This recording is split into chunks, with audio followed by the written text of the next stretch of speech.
Hey everybody, I'm Skeet Reese. We are here with a new edition of Non-Doc Talk, and I have to say that I am completely honored right now to have one of the greatest anglers, hands down, in the history of our sport, one of the gentlemen that inspired me and millions of other fishermen around the world, Mr. Larry Nixon, the General. Larry, how are you, man? I'm great, Skeet. Glad to be here, buddy. It's good to be, I mean, this is like, if you told me 20 years ago that I'd be sitting here doing the interviewing Larry Nixon, I'm like, hell no, that's not happening, really? And much less 30 years ago, I probably would have wet my pants right here. So, Non-Doc Talk is really just, it's me getting to know you and let the fans and just a little insight on Larry Nixon. And what has inspired you to keep fishing this many years? Because I believe you started riding like mid-70s, late 70s. Yep. So I was 77. like 77, so I was 8 years old.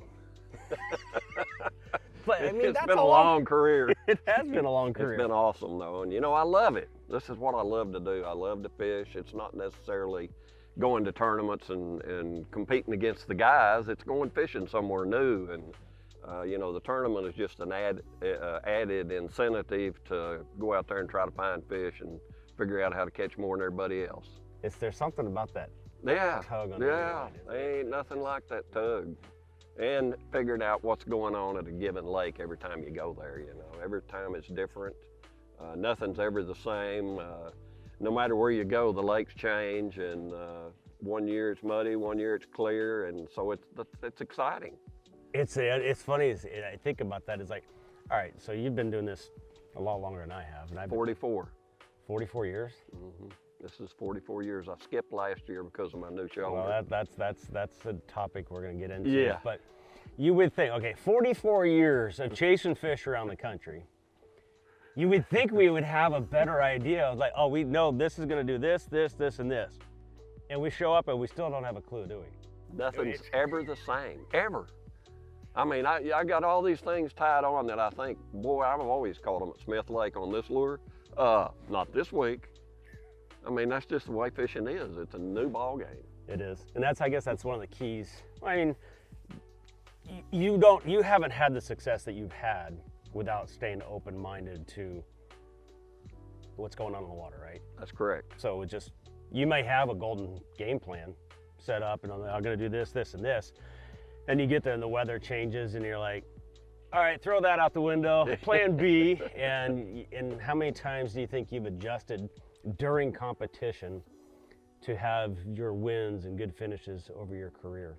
Out of 17 major wins, I can tell you right now, there was 3 times that I never caught a fish in practice. Now finally I just said, you know what? All this other junk ain't gonna work. I'm gonna leave it in the rod box, and I'm gonna pick up me a worm and a jig, and all day long I'm gonna stick it in a place where fish ought to live. It's happened 3 times. So you missed an entire season last year, right? That's right. How'd that feel? Awful. You can't even imagine how awful. I watched so many fishing shows on the internet, and every time somebody was fishing, I don't care whether it was MLF or bass or who it was, if I could find it, I watched it. Did you? And because that's who I am. You know, I'm a fisherman, and not being out there just broke my heart. So why don't you share with everybody, why did you miss last year? Mainly, I wore my shoulder out. I've got a little bit of arthritis, and when you've got arthritis, well, that repetitious motion, it eats that cartilage up, and after 40 years of pitching and flipping and casting and slinging and doing all that stuff, you know, it's just gone. And I lived on shots for, I'm gonna say 15 years. Because after I got the first 3, it killed it.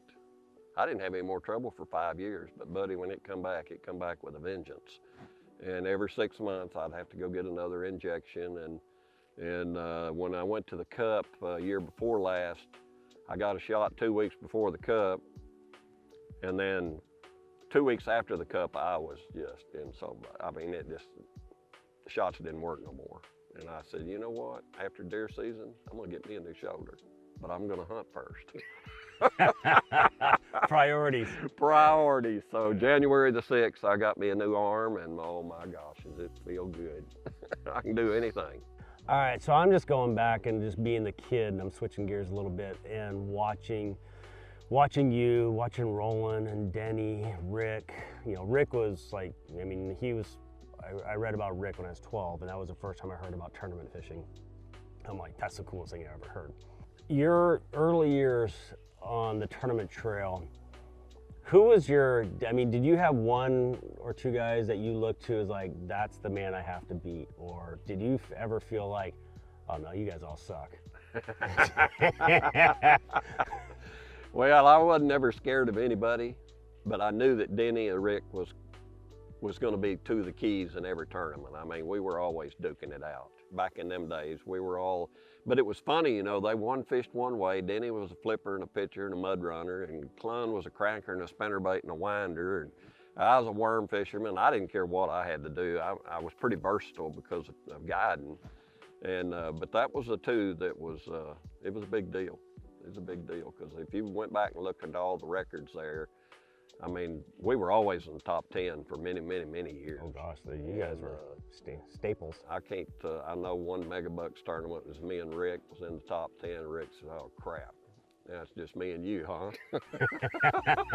I was fortunate enough to win that one, but yeah, it was I think one of like the greatest video clips in the history of our sport is you catching that, hooking that, I think it was like a 9-pounder on a big worm in Megabucks, and that thing jumped out of the water.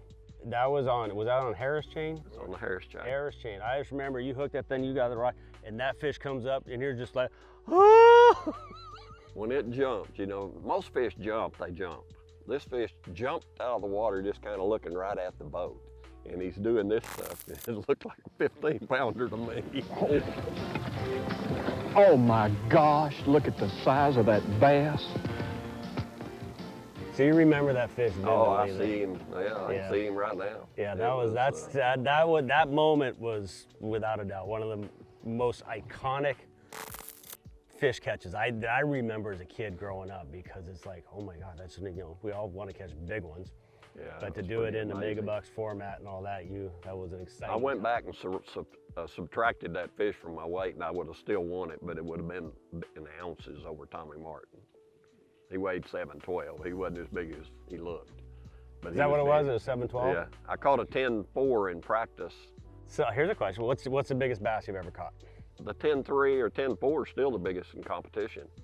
My biggest bass, I'm going to say he weighed 11 and a half, but I didn't have any scales back then. That was at Rayburn. Scales didn't work very good back then. Yeah, he was huge. That's like Old Springs, scales. He was huge. Now, Amistad, Denny lives in Amistad now. Mm-hmm. I hung one at Amistad, and I had it all the way up at the boat that I swear was 13 or 14 pounds, and my co-angler he was wanting to take a picture of me lipping the thing, and well, I'm sitting there looking at it, and I go to bend out and get it, and it just come off the hook and swam away. Oh, it was gargantuous. Were you a little upset at that point? Yeah, a little bit, but not too bad. Not too bad? Not too bad. Well, I'd caught a lot of 10-pounders out of Rayburn, and you know, that's funny, I don't fish Rayburn much, but every time I go there, I catch a 10-pounder. I caught a 10.7 down there in January on a drop shot. You'd have been proud of me. 38 foot. Really? Yeah, he was a shocker too. Did you just like go? Yeah, it just stopped. Hey, why is it not moving? All right, yep. Whoa. I've been catching 2.5-pounders every cast, and all of a sudden caught that big 10.7. And what was crazy, I sat there another hour because I mean they were there, and I had a big stringer, and I knew I was going to make the cut. And finally, I got tired of catching them, and I just pulled up just a hair. I had a buoy sitting right on them. Pulled up just a hair to pitch up there where I hadn't been, see if anything big else was there. And my co-angler catches a 7-something. So I just tell you, just keep catching them. Dang it, don't quit. Did you say you put a buoy? Do you even own a buoy anymore? I still got 2 buoys in my boat. So do I. I haven't used them. I actually fish better if I've got a marker rather than a waypoint. Yeah. You know how you'll sit there. If I've got a marker, I can look at that marker and know right where I'm at all the time. It's not that I don't trust the GPS, but I don't trust it. Well, we're in a different generation. Somebody else up there is controlling that little point. That's a good point. So I know you're an avid deer hunter. I'm not the hunter. I mean, I grew up fishing California and Oregon. I always fish steelhead and salmon in the off season or tuna fishing. So hunting wasn't a way of life for me. But on tour, hunting is a way of life. It is. And I know it's funny because at the beginning of the season every year, it's like you guys are all around with pictures. It's like who's got the biggest one contest. And it's like, well, I shot this one, I got a 220 something. And I'm like, oh, Lord. so I know that there's a lot of people are gonna be watching, are gonna be avid hunters. And so what is the biggest deer you've ever killed? I killed I'm not gonna say it was free range, but it was on a friend of mine's land in Kansas. 3 years ago, I killed a 176. Perfect 12 point. I mean, it's the prettiest deer you ever seen, and that's the biggest one I've ever killed. So were you like a little kid? Were you just still? Oh, did you get so excited? Yes, I did. I got real excited. I think I even said a naughty word or two, probably. My buddy, when I run up there, I said, "Oh my God, look at this big son of a gun!" It's big. I said, "Is that a 180?" And he said, "It's going to be really close." Do you ever have a moment in fishing where you get that excited anymore? Quite often. Yeah. Yeah, I still get excited about fishing. You know, when you find a group of fish that you think, "Ooh, I might win this tournament," that's a lot of excitement to me.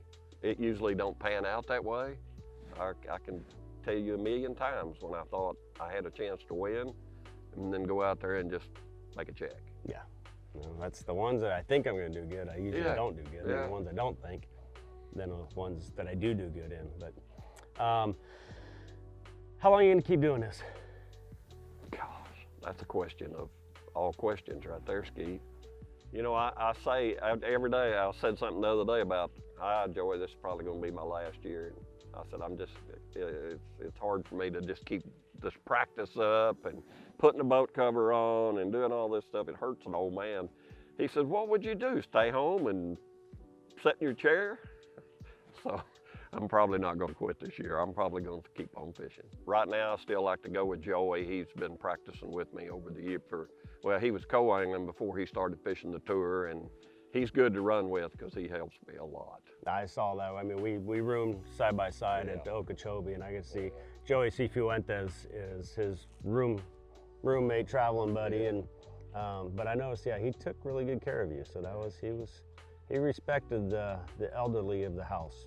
Yeah, if it wasn't for Joey, I'd probably retired. How old are you now? 70. So Clun's got you by 7 years. Right. Does that make you feel young? No, I'll tell you what it makes me feel like. It makes me feel like I wish I didn't have arthritis in my family, because that guy's bulletproof. See, he's like Tommy Martin. I've had hand surgeries, elbow surgery, now shoulder surgery, open heart surgery, and you know, Clun ain't had nothing. I know, it still amazes me. I'm like, how is it he's done that much chunking and winding for that many years? No arthritis. His cartilage is still all there. Yeah. I told that doctor when he got ready to put my shoulder, I said, you know what? I don't know why a man doesn't have a grease fitting on places that wear out like that. When the cartilage gone, just fill it full of something. So a little lubricant would be nice. I appreciate you taking the time to sit down and talk a little bit, and just share with everybody a little bit about you. And I'm glad you're still here. You give, I know for me, I think I'm like the old man to a bunch of these guys out here now. But you give me motivation. I'm sure there's gonna be a lot of other guys out there that you keep inspiring. So I want to say personally, thank you for inspiring me as a kid to be a professional bass fisherman. There was you and Rick, and those were like, you two were my go-to angling heroes. So thank you for that. I appreciate you taking the time to be with me today. Thank you a lot, Skeet. Congratulations. Thank you. Official. Yeah, that's official. I appreciate that. All right, everybody, make sure you like, subscribe, Skeet Reese Fishing. If you enjoyed this video, hope you enjoyed some time with Larry Nixon.